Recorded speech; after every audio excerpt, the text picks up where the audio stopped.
sveicieni no Albānijas. Nu jau teju 20 gadus dzīvojam un kalpojam misijas darbā Albānijā. Pašlaik dzīvojam Albānijas galvaspilsētā Tirānā. Tā platības ziņā ir mazāk par Rīgu, bet iedzīvotāji tajā ir aptuveni tikpat. Un kā jau visi pasaulē, arī šeit cilvēki gan priecājas, gan bēdājas, reizēm bauda mieru, bet biežāk gan raizējas. Ko darīt, kad mums uzmācas raizes vai neapmierinātība ar pašlaik notiekošo? Ko darīt, kad situācija mainās un nevarat darīt vai gūt iecerēto? Vēlamies ar jums padalīties dažās gudrībās, kā palikt pozitīviem pat dzīves liklošos un grūtībās. Koncentrējieties uz pozitīvo. Padomājiet, ko pozitīvi varat gūt no pašreizējās situācijas. Gandrīz tūlīt pēc mūsu pārvākšanās uz Tirānu pretī mūsu logiem sāka celt 7 stāvu dzīvojamo ēku. Šī māja aizsedz mums visu skatu.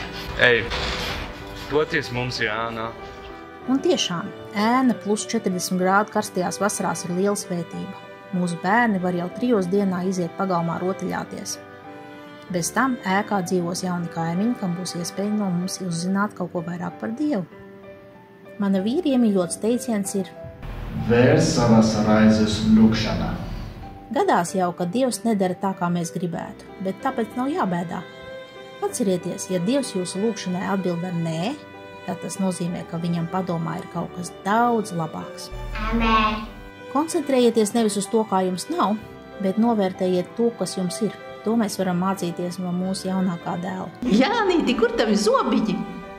Galu galā laimīgs ir nevis tas, kam daudz pieder, bet kam pietiek ar to, kā ir. Katrā negatīvajā situācijā mēģiniet atrast kādu humoru dzirksti. Albānijā vēl joprojām ir problēmas ar regulāru ūdens un elektrības padevi. Bet albāņi par to pajoko. Nav ūdens, nav gaismas, nav problēma. Ja kāds jums nodarīs pāri, nedomājiet uzreiz, ka tas darīts speciāli, lai jūs sāpinātu. Parasti tā nav. Var gadīties, ka cilvēks ir kļūdījies, kaut ko izdarījis netīšām. Bet pat, ja tas ir tīšām, ir vieglāk piedot, ja saprotiet, ka cilvēki nevis gribēja speciāli jums nodarīt ļaunu, bet vienkārši izdarīt sev labu, tikai savādāk neprata. Ārkārtīgi veselīgs paradums ir censties ģimenē pieķert vienam otru, darot kaut ko labu un paslavēt par to. Pasakiet saviem mīļajiem, ka lepojaties ar viņiem. Tas veicinās pozitīvu atmosfēru ģimenē un arī motivēs izdarīt pareizas izvēles arī turpmāk.